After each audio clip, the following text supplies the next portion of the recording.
Hello buddies, let's go lawn. आज हम लोग इस वीडियो में पढ़ने जा रहे हैं क्लास 5 साइंस का एनसीईआरटी का chapter number 12 what if it finishes, fully explained इन हिंदी। तो चलिए बिना देरी किए शुरू करते हैं। और अगर आप इस वीडियो को पहली बार देख रहे हैं तो हमारे चैनल गो लॉन को सब्सक्राइब करना बिल्कुल ना भूलें और बेल आइकन भी ज़रूर दबाइएगा ताकि हमारी अगली वीडियो या फिर कह सकते हैं कि अगले चैप्टर का पूरा एक्सप्लेनेशन आप तक सबसे पहले पहुँचेगा।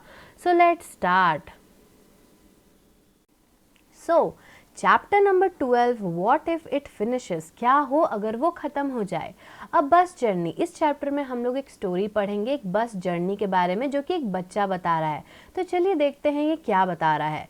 Today we were going on a school trip to the Adala Stepwell Bauli about 18 kilometers from Ahmedabad।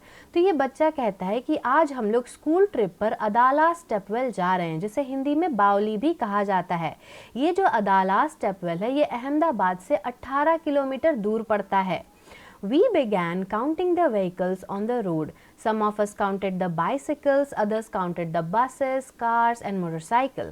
Abraham, who was counting bicycles, soon got bored. There were hardly any bicycles on this highway. तो ये बच्चा बोल रहा है कि जब हम लोग रोड पे जा रहे थे तो रास्ते में जितने भी व्हीकल्स थे, गाड़ियाँ थी, उसे हम लोग काउंट कर रहे थे। कुछ बच्चे बाइसाइकिल्स को काउंट कर रहे थे, कुछ बच्चे बसेस को काउंट कर रहे थे, कुछ बच्चे कार्स को और कुछ बच्चे मोटरसाइकिल्स को। उसमें से एक बच्चा का नाम था अब्राहम जो कि बाइसाइकिल्स को काउंट कर रहा था। वो काउंट करते करते जल्दी ही बोर पड़ गया। क्यों? क्योंकि हाईवे पे ज़्यादा बाइसाइकिल्स चल ही नहीं रहा था, इसलिए वो काउंट ही नहीं कर पा रहा था और वो बोर हो गया। Screech, the driver suddenly braked at the red light. It was a big crossing and we could see the traffic lined up on all sides. Honk honk, the sound of loud horns and smoke coming out of the vehicles. Maybe that is why a little boy in a rickshaw was coughing so much. I smelled something familiar. I remembered this smell. It came from Baba's tractor in the village. तो बस का जो driver था वो अचानक से break लगाता है रेड लाइट के पास। स्क्रीच करके बस रुकता है। वो एक बहुत बड़ा क्रॉसिंग था जहाँ पे हम लोग ढेर सारा ट्रैफिक देख सकते थे हर जगह पे, जैसे कि यहाँ पे पिक्चर में भी दिख रहा है कि यहाँ पे ट्रैफिक लगा हुआ है, कितनी सारी गाड़ियाँ हैं। हॉन्क हॉन्क करके सारी गाड़ियां आवाज कर रही थी, हॉर्न बजा रही थी और उन व्हीकल्स में से स्मोक भी निकल रहा था। शायद यही वजह है कि जो रिक्शा में छोटा बच्चा बैठा था वो इतना खांस रहा था। अचानक से मुझे एक स्मेल आई जो कि मुझे बहुत जाना पहचाना स्मेल लगा। मुझे याद आया कि बाबा की जो ट्रैक्टर जो हमारे गाँव में है उसमें से भी यही स्मेल आती है। Look at the picture on page 110 and right. तो ये जो पिक्चर दिया हुआ है 110 नंबर पेज में, इसे ध्यान से देखिए, एकदम ध्यान से, और नीचे कुछ सवाल दिए गए हैं, उसका आंसर करिए। पहला क्वेश्चन है What are the different kinds of vehicles that you can see? इस पिक्चर में आप कितनी अलग अलग तरह के गाड़ियाँ देख सकते हैं। आप लिख सकते हैं कार, जैसे यहाँ पे दिया हुआ है, ऑटो है, स्कूटर है, साइकिल है, बस है, स्कूटी है, हर तरह का आपको व्हीकल्स दिख रहा है। तो इस तरह से आपको वहाँ पे लिखना है। What do you think they need petrol and diesel as fuel? आपको क्या लगता है उन्हें फ्यूल के लिए पेट्रोल और डीजल की ज़रूरत पड़ती है? Which of the vehicles do you think give off smoke? Put a red mark on those. उन सारी गाड़ियों को ध्यान से देखिए और पता लगाइए कि इसमें से धुआं कौन निकालता है। जो भी धुआं निकालता है उस पर रेड मार्क लगाइए। Which are the vehicles run without petrol and diesel? और उन सारी गाड़ियों में से ये भी गाड़ियाँ पता करिए, ऐसी गाड़ियाँ जो कि बिना पेट्रोल और डीजल की चलती है, जैसे कि बाइसाइकिल हो सकता है, रिक्शा हो सकता है, उसी तरह से। What problems do we face from the speeding vehicles? अगर कोई गाड़ी बहुत तेज़ी से जा रहा है तो उससे हम लोगों को क्या क्या प्रॉब्लम फेस करना पड़ता है उसके बारे में पता करिए और यहाँ पे लिखिए। टेल यानी कि बताइए। Do you ride a bicycle? If yes, where और do you go on it? क्या आप साइकिल चलाते हैं और अगर चलाते हैं तो कहाँ चला के जाते हैं? How do you come to school? आप स्कूल कैसे जाते हैं? How do your family members go to work from home? आपके घर में जो मेम्बर्स रहते हैं, फैमिली मेम्बर्स, वो काम पे कैसे जाते हैं, कौन सी गाड़ी से जाते हैं? What problems can we have from smoke coming out of the vehicles? गाड़ियों से जो धुआं निकलता है उससे क्या क्या प्रॉब्लम हो सकती है उसके बारे में लिखिए। What kind of problems can we face from noise of vehicles? Honking. जब गाड़ियों से बहुत आवाज़ आती है, हॉर्न बजते हैं, हॉन्किंग होती है, तो उससे क्या क्या प्रॉब्लम्स होते हैं उसके बारे में लिखिए। On the petrol pump. अब उसी बस जर्नी का हम लोग स्टोरी को आगे बढ़ाएंगे पेट्रोल पंप पे। आफ्टर सम टाइम आवर बस stopped at a petrol pump. There was a long queue. It seemed as if we would have a long wait. We all got down from the bus and started looking around the petrol pump. We saw many large boards and posters. तो कुछ देर बाद हमारा जो बस है वो एक petrol pump पे जाके रुका। बहुत लंबी लाइन लगी हुई थी। ऐसा लग रहा था कि हमें बहुत देर तक इंतजार करना पड़ेगा, इसलिए हम लोग बस से नीचे उतर गए और पेट्रोल पंप के अराउंड घूमने लगे। इस फोटो में भी आप देख सकते हैं कि ये एक पेट्रोल पंप है। इसमें कुछ बच्चे जो है वो बस से नीचे उतर के घूम रहे हैं। हम लोगों ने बहुत सारे पोस्टर्स और बोर्ड्स देखे। उसी में से एक पोस्टर का फोटो यहाँ पे दिया हुआ है। यहाँ पे क्या लिखा है इस पोस्टर में? Petrol and diesel will not last for ever, save it for your children. Petrol और डीजल जो है वो हमेशा नहीं रहेगा, इसलिए अपने बच्चों के लिए बचाइए। Make every drop go a long way, हर एक बूंद पेट्रोल और डीजल का लंबा यूज करिए, उसे वेस्ट मत करिए। Switch off the engine when you stop the car, जब भी आप गाड़ी को रोकते हैं, जब आपको इस्तेमाल नहीं करना रहता गाड़ी को, तो उसका इंजन को बंद कर दिया करिए, उससे पेट्रोल और डीजल सेव होता है। तो यहाँ पे डेट दिया हुआ है 2/8/2021 और उस दिन का रेट क्या था पेट्रोल का? 98.59 रुपीज पर लीटर था पेट्रोल और डीजल था 96.90 पर litre. We could not understand why it was written that petrol and diesel will not last forever. We thought of asking an uncle who works at the petrol pump. तो ये जो बच्चे हैं वो poster को पढ़ते हैं और ये सोचते हैं, वो समझ ही नहीं पाते हैं कि ऐसा क्यों लिखा है कि पेट्रोल और डीजल हमेशा के लिए नहीं रहेगा। इसीलिए वो लोग सोचे कि जो पेट्रोल पंप पे अंकल काम करते हैं उनसे ही बात किया जाए। तो चलिए देखते हैं उन लोगों ने क्या बात की अंकल से। तो सबसे पहले अब्राहम बोलता है, uncle from where do we get petrol and diesel? Uncle हम लोगों को कहाँ से पेट्रोल और डीजल मिलता है? तो अंकल जो कि पेट्रोल पंप पे काम करते हैं उन्होंने कहा, from deep deep down under the ground, हमें बहुत ही ज़मीन के गहराइयों में मिलता है पेट्रोल और डीजल। फिर मंजू कहती है, but how does it get made there? वो बोलती है कि पेट्रोल और डीजल इतनी गहराइयों में कैसे बनता होगा? तो अंकल कहते हैं, it is form naturally but very slowly, it is not made by human being और अ मशीन। तो अंकल बोलते हैं ये जो पेट्रोल और डीजल जो इतनी गहराइयों में मिलता है वो नेचुरली बनता है, नेचर बनाता है, लेकिन बहुत धीरे धीरे, ये कोई इंसान या मशीन नहीं बनाता। फिर अब्राहम कहता है, then we don't need to buy it, we can take it out ourselves using a borewell like we pump out water। तो अब्राहम बोलता है कि जब वो नेचर ही बनाता है और वो गहराइयों में मिलता है तो हमें तो खरीदने की ज़रूरत ही नहीं है, हम लोग बोरवेल वहाँ लगा के अपने आप से ही निकाल सकते हैं, जैसे कि हम लोग पानी निकालते हैं। उस पर अंकल कहते हैं, it is not found everywhere but only at a few places in our country, we need big machines to pump it out and clean it. तो अंकल बोलते हैं कि वो हर जगह नहीं मिलता, वो कुछ कुछ जगह पे ही मिलता है हमारे कंट्री में, इसलिए हमें पहले तो उस जगह का पता लगाना पड़ेगा कि कहाँ है। हर जगह तो आप खोद के नहीं देख सकते क्योंकि वो बहुत गहराइयों में मिलता है। फिर अगर आपने एक बार पता कर भी लिया तो आपको बहुत बड़े बड़े मशीन्स लगेंगे उसे पंप करके बाहर निकालने में और उसे साफ करने में। फाइंड आउट एंड डिस्कस, पता करिए और डिस्कस करिए आपस में। Which states of India have oil fields, India के कौन कौन से स्टेट्स में ऑयल फील्ड्स पाए जाते हैं। Besides oil what else is found deep inside the earth, oil के अलावा धरती के गहराइयों में और क्या चीज़ें पाई जाती हैं उसके बारे में पता करिए और लिखिए। Find out the traffic rules and discuss them in the class, traffic rules के बारे में पता लगाइए और क्लास में डिस्कस करिए। We should use petrol and diesel judiciously, think why, हम लोगों को पेट्रोल और डीजल बहुत ध्यान से यूज़ करना चाहिए, सोचिए क्यों।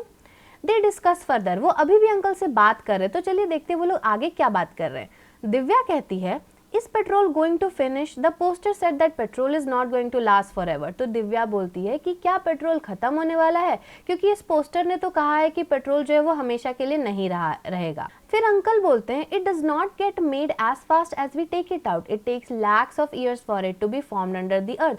तो अंकल बोलते हैं कि जितनी जल्दी जल्दी हम लोग पेट्रोल निकाल रहे हैं उतनी जल्दी जल्दी वो बनता नहीं है, हजारों लाखों साल लगते हैं उसे बनने में। तो अब्राहम बोलता है, how will vehicles run if the oil finishes, अगर तेल खत्म हो गया तो गाड़ियां कैसे चलेंगी। तो मंजू बोलती है, on CNG I had seen on TV that vehicles which run on CNG give less smoke. तो मंजू बोलती है कि अगर ऑयल नहीं होगा तो CNG से चलेगा, क्योंकि मैंने TV में देखा है कि जो गाड़ियाँ CNG पे चलती हैं वो बहुत कम धुआं प्रोड्यूस करती हैं। उस पर अंकल हंसते हुए कहते हैं, that too comes from below the earth, it is also limited. वो जो CNG की आप लोग बात कर रहे हैं वो भी अर्थ के बिलो से ही आता है, मतलब अर्थ की गहराइयों से ही आता है और वो भी लिमिटेड ही है। दिव्या बोलती है, electricity can be use to run vehicles, I have seen an electric bicycle. तो दिव्या कहती है, हम लोग बिजली का इस्तेमाल कर सकते हैं गाड़ियों को चलाने के लिए, मैंने तो इलेक्ट्रिक बाइसाइकिल भी देखा है। तो उस पर इब्राहिम कहता है, we will have to do something और else how will we travel when we grow up. Abraham बोलता है कि हमें कुछ तो करना पड़ेगा, नहीं तो फिर हम लोग जब बड़े हो जाएंगे तो ट्रैवल कैसे करेंगे। उस पर दिव्या बोलती है, माई दादी grand mother would be happy if fewer vehicles run on the road. She says, look vehicles line up like ends, what will you do when you grow up. तो दिव्या बोलती है, मेरी दादी बहुत खुश होंगी अगर रोड पे बहुत कम गाड़ियां चलेंगी, क्योंकि वो हमेशा कहती है कि ये जो गाड़ियां हैं वो चींटियों की तरह ही लाइन लगा के खड़े रहती हैं। तुम लोग क्या करोगे जब तुम लोग बड़े हो जाओगे। तो फिर मंजू बोलती है, सी only 1 or 2 people are sitting in these cars, why doesn't everyone use a bus। तो मंजू आसपास के कार्स को देखती है और बोलती है कि हर कार में 1 या 2 ही आदमी बैठा है, ये लोग क्यों नहीं बस का इस्तेमाल करते ताकि पेट्रोल और डीजल बचे। तो अब्राहम बोलता है, दैट विल सेव पेट्रोल, 1 बस कैन कैरी मेनी पीपल। तो अब्राहम भी मंजू के साथ बोलता है कि हाँ, इससे तो हम लोग का पेट्रोल बच सकता है, एक बस में ढेर सारे आदमी जा सकते हैं। तो मंजू कहती है, when I grow up I will invent a car that runs on sunlight, then we won't have to worry about it getting finished, we can use it as much as we want. तो मंजू कहती है, जब मैं बड़ी हो जाऊंगी तो मैं ऐसा कार बनाऊंगी जो कि धूप से चलता हो, फिर हम लोगों को उसका चिंता नहीं करना पड़ेगा कि पेट्रोल खत्म हो जाएगा तो गाड़ी नहीं चलेगी, वो सनलाइट से ही चलेगा, हम लोग जितना चाहे उतना चला सकते हैं। ट्रेजर फ्रॉम द अर्थ, धरती का खजाना। It is not easy to find out where oil is deep down below the earth. Scientists use special techniques and machines to find this out. Then through pipes and machines, petroleum is pumped up. The oil is a smelly, thick, dark colored liquid. It contains many things mixed in it. To clean and separate these, it is sent to a refinery. Have you heard of a refinery? It is from this petroleum or oil that we get kerosene, diesel, petrol, engine oil and fuel for aircrafts. Do you know that LPG, cooking gas, wax, coal tar and grease are also obtained from this? It is also used in making several other things like plastics and paints. तो यहाँ पे लिख रहा है कि oil कहाँ है, इसका पता लगाना इतना आसान नहीं है कि धरती के किस गहराई में ऑयल पाया जाता है। जो साइंटिस्ट होते हैं वो स्पेशल टेक्निक्स और मशीन्स का इस्तेमाल करते हैं ताकि इसे पता लगाया जा सके। फिर पाइप्स और मशीन्स का इस्तेमाल करके पेट्रोलियम को बाहर लाया जाता है। वो जो ऑयल बाहर आता है धरती से वो बहुत ही स्मेली होता है, गाढ़ा होता है, डार्क कलर का लिक्विड होता है। इसमें बहुत सारी चीज़ें मिक्स होती हैं। इसे आप डायरेक्टली गाड़ी में डाल के नहीं चला सकते, उसे क्लीन किया जाता है, फिर उसे सेपरेट किया जाता है। कहाँ पे भेज के? रिफाइनरी में। ये जो smelly thick dark colour liquid है इसे रिफाइनरी में डाला जाता है ताकि इसमें से बहुत सारे प्रोडक्ट्स निकाला जा सके। क्या आप रिफाइनरी के बारे में सुने हैं? ये पेट्रोलियम ऑयल ही है जिससे हमें केरोसिन, डीजल, पेट्रोल और इंजन ऑयल, यहाँ तक कि एयरक्राफ्ट्स के लिए फ्यूल मिलता है। क्या आपको पता है जिससे खाना बनता है एलपीजी वाला gas, cooking gas, wax, coal tar, grease, ये सब भी इसी से पाया जाता है। It is also used in making several other things like plastics and paints.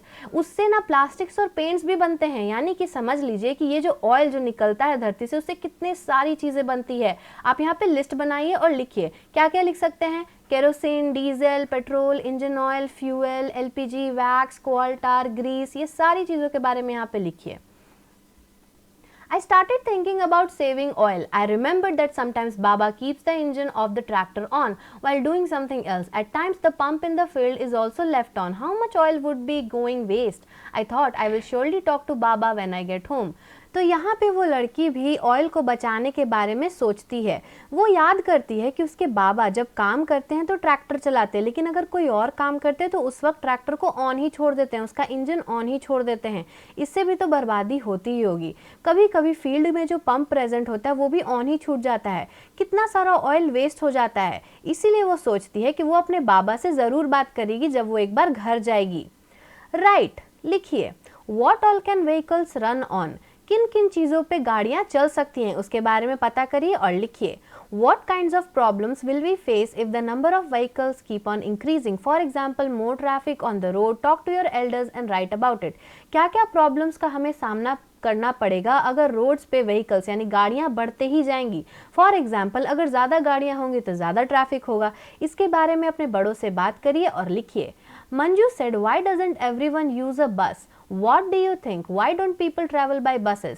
तो यहाँ पिछले कॉन्वर्सेशन में मंजू ने कहा था कि क्यों नहीं सब बस ले लेते हैं, बस का क्यों नहीं यूज़ करते हैं आगे कहीं भी जाने के लिए। आपको क्या लगता है, पीपल जो लोग हैं वो लोग बसेस क्यों नहीं लेते हैं? Suggest some ways to deal with the problems arising out of the growing number of vehicles. ये जो गाड़ियाँ इतनी जल्दी जल्दी बढ़ रही हैं, रोड पे गाड़ियाँ आ रही हैं, उन सारे प्रॉब्लम्स के वजह से जैसे जैसे गाड़ियाँ आ रही है तो बहुत सारे प्रॉब्लम्स भी हो रहे हैं, ट्रैफिक हो रहा है, बहुत कुछ हो रहा है। तो उन सारे प्रॉब्लम्स को डील करने के लिए अलग अलग तरीकों के बारे में सजेस्ट करिए और यहाँ पे लिखिए। What are the benefits if we switch off the engine of the vehicles at the red light on the road. जब रोड पे रेड लाइट होता है वहाँ पे गाड़ियाँ रुकी तो रहती हैं लेकिन बहुत सारी गाड़ियाँ ऑन भी रहती है। तो सोचिए जब हम लोग वहाँ पे खड़े हैं और इंजन को हम लोग बंद कर दिए गाड़ी का, तो उससे हमें क्या क्या बेनिफिट्स हो सकता है उसके बारे में लिखिए।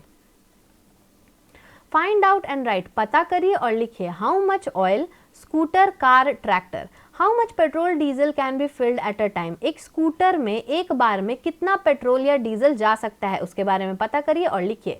फिर कार में भी उसके बारे में पता करिए, फिर ट्रैक्टर में भी कि कितना एक बार में पेट्रोल डीजल जाता है। जितना मान लीजिए आप डालते हैं अपनी स्कूटी में 500 का तेल, तो उससे कितना लीटर उसमें जा रहा है, 1 लीटर 2 लीटर, पूरा टैंक कितना पैसों में फिल हो जाता है, कितने लीटर्स में फुल हो जाता है उसके बारे में लिखिए। How far can it go on 1 litre of petrol diesel. अगर मान लीजिए स्कूटर है उसमें आपने 1 लीटर पेट्रोल डाला तो वो कितना दूर जाएगा, कितना किलोमीटर जाएगा उसके बारे में पता करिए और लिखिए। गाड़ी के बारे में भी और ट्रैक्टर के बारे में भी इसी तरह से। The rates of petrol are in different in each city. The rates of petrol and diesel in Delhi are given here. Look at the table and answer the question. तो जो पेट्रोल का रेट होता है वो हर city में अलग होता है। यहाँ पे एक टेबल दिया हुआ है जो कि दिल्ली का पेट्रोल और डीजल का रेट बता रहा है। तो इस टेबल को ध्यान से देखिए और कुछ सवालों का जवाब दीजिए। यहाँ पे आप देख सकते हैं ऑयल के बारे में दिया है, petrol diesel. Rate of 1 litre 2002 में 1 लीटर का दाम इतना था, 2007 में इतना था, फिर 2014 में इतना था, फिर 2017 में इतना था। तो यहाँ पे क्या क्वेश्चन दिया है, in 2014 as compare to 2007 the rate of petrol went up by dash rupees, the rate of diesel increase by dash rupees. तो यहाँ पे आपने डेटा देखा 2002 का, 2007 का, 2014 और 2017 का। तो ये पूछ रहा है कि 2007 के कंपैरिजन में 2014 में पेट्रोल और डीजल का दाम कितने रुपए से बढ़ा उसके बारे में लिखिए। पेट्रोल का जितना भी बढ़ा उसका यहाँ पे लिखिए और डीजल का जितना बढ़ा उसका यहाँ पे लिखिए। सेकंड क्वेश्चन है, what was the difference in the rates of petrol and diesel from 2002 to 2007, 2007 to 2014 and 2014 to 2017। तो इन दोनों के बीच में डिफरेंस पूछ रहा है कि 2002 और 2007 के बीच में कितने पैसों का डिफरेंस है, फिर 2007 और 2014 में कितने पैसों का डिफरेंस है, उसके बाद फिर 2014 और 2017 में कितने पैसों का डिफरेंस है। इन सब के बारे में पता करिए, दोनों ही पेट्रोल और डीजल के बारे में, और यहाँ पे लिखिए। What is the change in prices of diesel and petrol from 2007 to 2014? तो ये जो चेंजेस आया है डीजल और पेट्रोल के प्राइसेस में 2007 से लेकर 2014 तक, वो कितना आया है उसके बारे में देखिए, कैलकुलेट करिए और लिखिए। फाइंड आउट, पता करिए। How much did the price of petrol and diesel change from 2014 to 2017। तो उसी टेबल को देखिए और लिखिए कि 2014 से 2017 के बीच में पेट्रोल और डीजल का प्राइस कितना बदला है और कितने से बढ़ा है। What is the price of petrol and diesel in your area? आपके एरिया में पेट्रोल और डीजल का प्राइस क्या है, अपने मम्मी पापा से पूछिए और यहाँ पे लिखिए।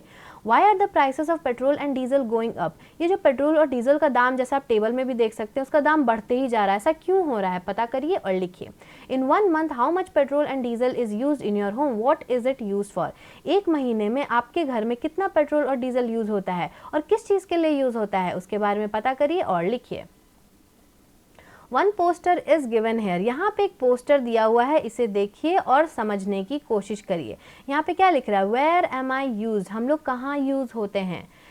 For dry cleaning, dry cleaning के लिए, लाइटिंग के लिए, पेट्रोल डीजल और एरोप्लेन के फ्यूल के लिए, टू रन मशीन्स, मशीन्स चलाने के लिए, केरोसिन और एलपीजी के फॉर्म में, फॉर मेकिंग प्लास्टिक और पेंट्स के फॉर्म में। तो यहाँ पे क्या बोल रहा है कि ये जो ऑयल निकलता है धरती से वो बहुत सारी चीज़ों में यूज़ होता है, ड्राई क्लीनिंग के लिए, लाइटिंग के लिए, फिर एरोप्लेन, फिर एरोप्लेन का फ्यूल हो गया, गाड़ी का फ्यूल हो गया, ट्रैक्टर हो गया, सब पेट्रोल डीजल से चलता है। फिर प्लास्टिक और पेंट्स बनाने में भी यूज़ होता है, मशीन्स को चलाने के लिए भी यूज़ होता है, केरोसिन और एलपीजी की तरह भी यूज़ होता है। तो यहाँ पे लिख रहा है save fuel make it a habit, fuel को बचाइए और ये अपनी एक आदत बनाइए। See the poster and write, इस पोस्टर को ध्यान से देखिए और लिखिए। Where all is oil used, oil कहाँ कहाँ इस्तेमाल होता है। तो यहाँ पे कितने केस दिए हुए हैं, 6 केस दिए हुए हैं, 6 के बारे में लिख दीजिए। Where is diesel used, find out, इसमें से डीजल कहाँ यूज होता है उसके बारे में पता करिए। Divya wrote a poem and read it out to her friends, read and discuss it. तो दिव्या ने एक पोएम लिखा है और अपनी फ्रेंड्स को सुनाया है, तो आप भी इसे पढ़िए और डिस्कस करिए। हु एम आई, मैं कौन हूँ, या फिर बोल सकते हैं कौन हूँ मैं। I am black, I am thick, I flow, who am I? Do you know? I will last longer if you use me with care. I got made over centuries, I won't always be there. I light your lamps, I cook your food, I run your machines, fly planes in the sky. Who is more useful to people than I? If not used with care, I won't always be there. Will they fight over me? What is life without me? I am black, I am thick, I flow, who am I? Do you know? यहाँ पे आप पढ़ के पता लगा ही सकते हैं कि किसके बारे में बात हो रहा है। क्या वो बोल रही है कि मैं ब्लैक हूँ, मैं थिक हूँ, मैं बहता भी हूँ। कौन हूँ मैं? क्या आप जानते हैं मैं लास्ट लॉन्ग तो करूँगा ही अगर आप ध्यान से मुझे यूज़ करिएगा, यानी कि अगर आप मुझे ध्यान से यूज़ करिएगा तो मैं लंबा चलूँगा। मुझे बहुत साल लगते हैं बनने में, सेंचुरीज़ लग जाती हैं, मैं हमेशा के लिए यहाँ नहीं रहूँगा। मैं आपके लैंप्स जलाता हूँ, खाना पकाता हूँ, मशीन्स चलाता हूँ, आसमान में एरोप्लेन भी उड़ाता हूँ। कौन यूज़फुल है मेरे अलावा तुम्हारे लिए? अगर आप ध्यान से नहीं यूज़ करेंगे तो मैं यहाँ पे हमेशा नहीं रहूँगा। क्या आप लोग मेरे ऊपर लड़ाई करेंगे? मेरे बिना ज़िंदगी क्या है? मैं ब्लैक हूँ, थिक हूँ, मैं बहता भी हूँ। कौन हूँ मैं? क्या तुम जानते हो? तो ऑफकोर्स यहाँ बात किस चीज़ की हो रही है? ऑयल के बारे में, फ्यूल के बारे में। थिंक एंड डिस्कस, सोचिए और डिस्कस करिए अपने दोस्तों के साथ। What would happen if you don't get petrol or diesel for a week in your village or town? आपके गांव या फिर आपके टाउन में क्या होगा अगर आपको एक हफ्ते के लिए पेट्रोल और डीजल ना मिले? सोचिए। Suggest some ways to save oil, oil को बचाने के कुछ तरीकों को सजेस्ट करिए और यहाँ पे लिखिए। Wood for chulha, Durga lives in a village in Haryana. यहाँ पे एक दुर्गा नाम की लड़की का बात हो रहा है जो कि हरियाणा के गांव में रहती है। Every day she spends many hours collecting would for the चूल्हा।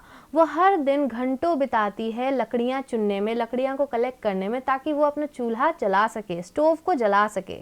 हर daughter also has to help her in this, उसकी बेटी भी उसमें हेल्प करती है। For the past 3 months she has a cough, पिछले 3 महीनों से दुर्गा को कफ है यानी खांसी बहुत है। There is a lot of smoke when damp wood is burnt, जब भी वो लोग लकड़ियाँ जलाती हैं अपने स्टोव के लिए, खाना पकाने के लिए, तो बहुत धुआं निकलता है। But Durga does not have any other option, लेकिन दुर्गा के पास और कोई ऑप्शन भी नहीं है, इसलिए उसे वुड तो जलाना ही पड़ेगा खाना बनाने के लिए। When there is not enough money to buy food, where will there be money to buy wood? जब खाना खरीदने का ही इतना पैसा नहीं है तो उतना पैसा कहाँ से आएगा कि आप लकड़ियाँ खरीद सकते हैं? डिस्कस करिए। Have you ever collected dry wood और made cow dung cakes? How are they made? क्या आप कभी सूखी लकड़ियों को कलेक्ट किए हैं या फिर काउ डंग केक्स बनाए हैं, जिसे गोईठा भी कहा जाता है? वो कैसे बनते हैं पता करिए, डिस्कस करिए और लिखिए। Do you know anyone who collects dry wood और leaves to be used for lighting a chulha? क्या आप ऐसे किसी को जानते हैं जो कि सूखी लकड़ियाँ कलेक्ट करता है, पत्ते को, सूखी पत्तों को कलेक्ट करता है ताकि वो लोग अपना चूल्हा जला सके? Who cooks food in your family? What about other families in your area? आपके फैमिली में कौन खाना पकाता है और आपके एरिया में जो दूसरी फैमिलीज है वहाँ क्या क्या होता है, उसके बारे में ज़रूर लिखिएगा। If they cook food using wood और उपला, what difficulties do they face due to smoke? अगर आपके एरिया में कोई ऐसा लोग है जो कि खाना बनाता है वुड या फिर उपला को यूज़ करके, जिसे काउडंग केक्स भी कहते हैं, तो उन्हें स्मोक के वजह से क्या क्या दिक्कतें होती हैं उसके बारे में पता करिए, डिस्कस करिए और लिखिए। Can Durga use anything else instead of wood? Why not? क्या दुर्गा लकड़ियों के अलावा कुछ यूज़ कर सकती है और क्यों नहीं कर सकती है, उसके बारे में पता करिए। अगर वो यूज़ करती है तो वो भी लिखिए, और अगर नहीं कर सकती तो क्यों नहीं कर सकती उसके बारे में भी लिखिए। Today, about 2/3 people in our country use uple, wood and dry twigs, etc. These are used not only for cooking food but also for keeping warm, for heating water and for lighting. Many other things are used for all activities at home like kerosene, LPG, coal, electricity, etc. आज के समय में हमारे country में 2/3 लोग जो है वो लोग आज भी उपले, वुड और ड्राई ट्विग्स का इस्तेमाल करते हैं। वो सिर्फ खाना बनाने में ही नहीं, घर को वार्म रखने में, पानी को गर्म करने में और यहाँ तक कि आग जलाने में भी यूज़ होते हैं। और भी चीज़ें यूज़ होती हैं घर में कुछ एक्टिविटीज़ के लिए, जैसे कि केरोसिन, LPG, कोयला, electricity etcetera. Kancha had seen a bar chart in a book. The chart shows the number of houses out of 100 that use each type of fuel. It also shows the use of which fuel has increased and which fuel has decreased over the past 20 years. तो कांचा नाम का जो बच्चा है वो book में bar chart को देखता है, जो कि यहाँ भी दिया हुआ है। ये चार्ट दिखाता है कि टोटल 100 घरों में से कितने के घरों में किस तरह का फ्यूल यूज़ होता है। ये जो चार्ट है ये भी दिखाता है कि कौन सा फ्यूल 20 सालों में बढ़ा है और कौन सा फ्यूल यूज़ होना घटा है। तो यहाँ आप चार्ट में देख सकते हैं उपले और वुड जो है वो 100 में से 84 घरों में यूज़ होता है, LPG और केरोसिन 10 घरों में यूज़ होता है, कोल 5 घरों में और इलेक्ट्रिसिटी 1 घर में। फिर 1996 यानी 20 साल बाद उपले और वुड जो है वो 75 घरों में यूज़ हो रहा है, LPG और केरोसिन 18 घरों में यूज़ हो रहा है, कोल 2 घरों में यूज़ हो रहा है और इलेक्ट्रिसिटी 5 घरों में यूज हो रहा है। तो इसी चार्ट को देख के कुछ सवालों का जवाब दीजिए। पहला क्वेश्चन है, in year 1976 out of 100 how many houses used uple and wood. तो 1976 ईयर में 100 में से कितने घरों में उपले और वुड यूज होते थे, उसके बारे में यहाँ पे लिखिए। ध्यान से चार्ट को देखिएगा क्योंकि चार्ट में ही आंसर है। Which was the fuel used the least in 1976? 1976 में कौन सा ऐसा फ्यूल है जो सबसे कम यूज होता था? ध्यान से देखिए और लिखिए। In 1976, LPG and kerosene were used in dash houses, and in 1996 this increased to dash. This means that in 20 years their use increased by dash percentage. तो यहाँ पे आपको 3 चीज़ लिखना है कि 1976 में LPG और केरोसिन जो है वो कितने घरों में यूज़ होते थे, फिर 1996 में कितने घरों में यूज़ हो रहे हैं, और उसका जो इंक्रीज़ हुआ है, जो बढ़ोतरी हुई है, उसका कितना परसेंटेज हुआ है, उसका यहाँ पे लिखना है। Out of 100 how many houses were using electricity in 1996? Year 1996 में 100 में से कितने घरों में इलेक्ट्रिसिटी यूज हो रही थी, उसको इस चार्ट में देखिए और यहाँ पे लिखिए। ध्यान से देखिएगा, आंसर चार्ट में ही है। Which fuel was used the least in 1996? What percentage of houses used it in the year 1976? 1996 में कौन सा ऐसा फ्यूल है जो कि सबसे कम यूज हो रहा है, और फिर 1976 में वो जो फ्यूल है उसका परसेंटेज कितना था, कितना वो ज़्यादा यूज हो रहा था, फिर 1996 में घट गया उसका यूज, उसके बारे में आपको देख के लिखना है। Find out from your elders, अपने बड़ों से पता करिए और लिखिए। When they were young, what was then used to cook food at home? जब वो लोग छोटे थे, यंग थे, जब आप लोग जितने थे, तो उन लोगों के घर में क्या यूज होता था खाना पकाने के लिए? In the past 10 years, use of which cooking fuel has increased in your area? Use of which fuel has decreased? आपके एरिया में पिछले 10 सालों में कौन सा कुकिंग फ्यूल, कौन सा ऐसा फ्यूल है जो कि खाना बनाने में यूज होता है, वो कितना इंक्रीज हुआ है, सबसे ज़्यादा कौन सा इंक्रीज हुआ है, और उसमें से कौन सा ऐसा फ्यूल है जो कि घट गया है यूज होना पिछले 10 सालों में। Guess the use of which fuel would increase and which would decrease in the next year? तो यहाँ तीसरा क्वेश्चन में पूछ रहा है कि आप गैस करिए कि आने वाले 10 सालों में कौन सा फ्यूल जो है वो बढ़ जाएगा यूज होना और कौन सा फ्यूल घट जाएगा यूज होना। What we have learned, हम लोगों ने क्या याद किया, सीखा। Imagine that a company has given you a chance to design a new vehicle like a mini bus. What kind of vehicle would you design? Write about it, draw a picture and color it. Imagine करिए एक company ने आपको काम दिया है, chance दिया है कि आप एक नया गाड़ी डिज़ाइन करिए, जैसे कि एक मिनी बस। तो आप किस तरह का गाड़ी डिज़ाइन करिएगा, उसके बारे में लिखिए, एक पिक्चर बनाइए और उसे कलर करिए। While making the design, who did you plan to take care of? जब आप डिज़ाइन बना रहे हैं तो किस चीज़ को देख के आप बना रहे हैं? Old people, children, those who can not see. आप जिस चीज़ों के बारे में सोच के बना रहे हैं कि मान लीजिए आप एक गाड़ी बनाए, ठीक, वहाँ पे आप थोड़े से कंफर्टेबल सीट्स बना रहे हैं ताकि वहाँ पे ओल्ड पीपल रह सके, फिर कुछ ऐसी चीज़ें बना रहे हैं जहाँ के चिल्ड्रन अच्छे से रह सके। तो जो चीज़ों के बारे में आप सोच रहे हैं उसके बारे में यहाँ पे लिखना है। Look out for news report on oil. Cut these and make a collage. Put up a chart in your classroom. Also write your own views on these news reports. तो न्यूज़पेपर या फिर न्यूज़ रिपोर्ट्स में oil के बारे में पता करिए, जहाँ भी वहाँ लिखा हुआ है कि यहाँ पे ऑयल के बारे में रिपोर्ट है, उसे कट करिए, एक कोलाज बनाइए, एक चार्ट बनाइए और अपने क्लासरूम में डाल दीजिए। उसके बाद आपका क्या व्यूज़ है, आप क्या सोचते हैं उन न्यूज़ रिपोर्ट्स के बारे में, वो भी लिखिए। Make a poster with a message on saving fuel, write a slogan too, where would you like to put up this poster. तो यहाँ पे एक एक्टिविटी दिया है कि आपको पोस्टर बनाना है इस मैसेज के साथ कि आपको फ्यूल बचाना है, save fuel, make it a habit, या फिर उसी तरह से जैसे कि ऊपर दिया हुआ था उसी तरह से आपको एक पोस्टर बनाना है, उसमें एक स्लोगन लिखना है, फिर उस पोस्टर को आपको कहाँ लगाना है उसके बारे में भी ज़रूर लिखिएगा।